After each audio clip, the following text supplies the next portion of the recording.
Il s'agit d'une assemblée consultative qui a pour fonction essentielle de donner son avis sur les questions d'ordre social et sur la vie économique de la principauté.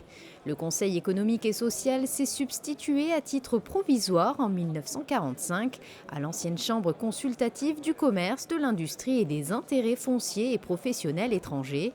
Sa dénomination actuelle et son caractère permanent datent de 1995. Chaque année, le CES se penche sur des grands thèmes d'évolution de la principauté.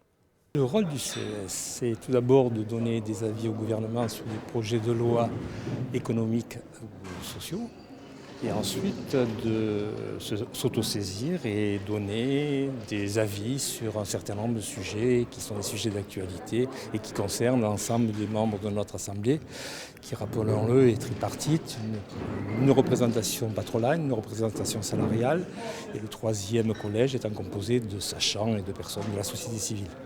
En cette fin d'année, le Conseil économique et social dresse un bilan relativement positif. Au cours des derniers mois, l'Assemblée s'est réunie à 4 reprises, notamment pour émettre des remarques concernant 2 projets de loi.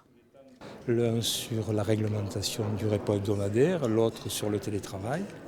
Nous avons émis certaines remarques sur ces 2 projets qui, semble-t-il, ont été prises en considération, puisque concernant le télétravail, le gouvernement a déposé au Conseil national le projet de loi qui a tenu compte de nos observations.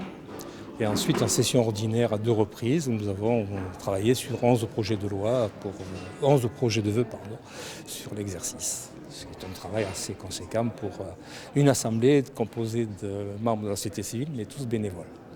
Pour rappel, le Conseil économique et social a adhéré en 2005 à l'Association internationale des conseils économiques et sociaux et institutions similaires et en 2007 au Conseil économique et social francophone.